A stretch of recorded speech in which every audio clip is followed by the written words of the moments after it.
Forget voltage for a second. Before you have a potential difference across a resistor, before current flows, something fundamental has to create that potential difference. That something is electromotive force, or EMF. It's not a force in the mechanical sense, despite the name. It's energy per unit charge, a voltage source's inherent ability to push charge carriers around a circuit. Think of it as the engine driving the electrical system. EMF is the maximum potential difference a source can provide when no current is flowing from it. It's the open circuit voltage. It represents the total energy supplied by the source per unit charge that passes through it. It's measured in volts, just like potential difference. But conceptually, it's distinct. EMF is the cause. Potential difference across a load is an effect. This is where many get confused. Terminal voltage is the actual voltage measured across the terminals of a source when current is flowing. It's almost always less than the EMF. Why? Because every real-world source of EMF has internal resistance. As current flows through the source itself, some voltage is dropped internally. Where does this charge-pushing power come from? Batteries are the classic example, converting chemical energy into electrical energy. Generators convert mechanical energy. Solar cells convert light energy. Thermocouples convert thermal energy. Any device that transforms non-electrical energy into electrical energy to drive charge separation is a source of EMF. Imagine a battery.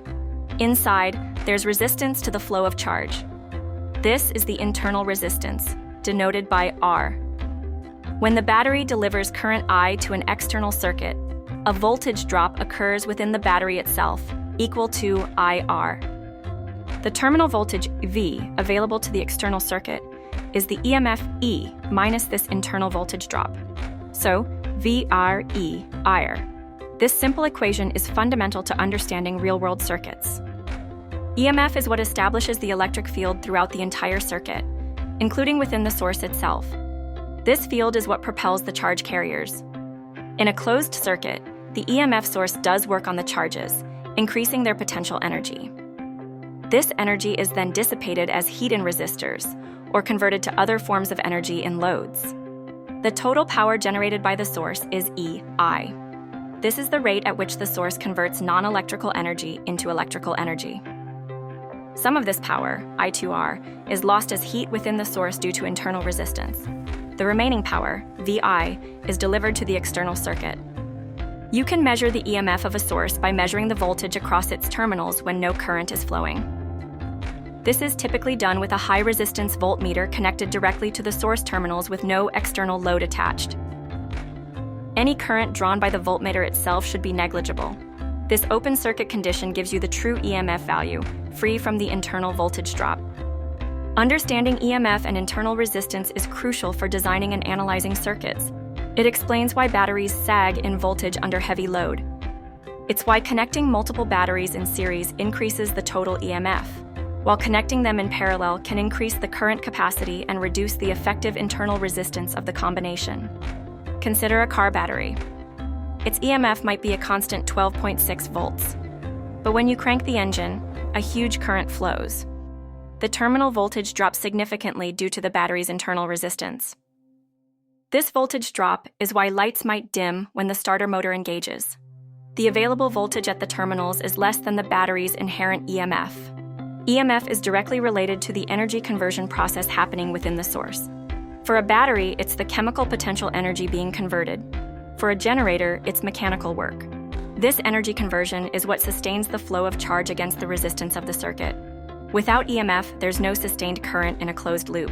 In a complete circuit, the sum of the voltage rises from EMF sources equals the sum of the voltage drops across resistances, both external and internal.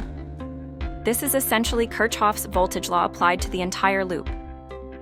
The EMF is the total potential rise provided by the source, driving the current against the total resistance of the circuit, external resistance R plus internal resistance R. EMF can also be defined as the work done by the source per unit charge in moving charge from the low potential terminal to the high potential terminal inside the source.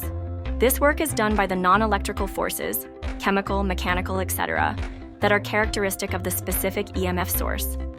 For technicians, understanding EMF helps diagnose problems. A battery might show a good open circuit voltage, EMF, but fail under load because of high internal resistance. For engineers, it's critical for power supply design, efficiency calculations, and predicting circuit behavior under various conditions. In more complex systems, like AC circuits or circuits with multiple sources, the concept of EMF remains fundamental. It represents the driving force provided by each energy source. Whether it's the peak voltage generated by an AC alternator or the potential created by a photovoltaic cell, it's the EMF that initiates and sustains the electrical flow. EMF is the energy per unit charge provided by a source, representing its total voltage capability. It's the open circuit voltage. Terminal voltage is the actual voltage delivered to the external circuit, reduced by the voltage drop across the source's internal resistance. VEE is the core relationship. Internal resistance is key to understanding real-world source behavior. EMF is the cause, driving current and establishing potential differences. It's the engine of the circuit. Mastering the distinction between EMF and terminal voltage is essential for anyone working with electrical power sources. It's not just a definition, it's a practical reality.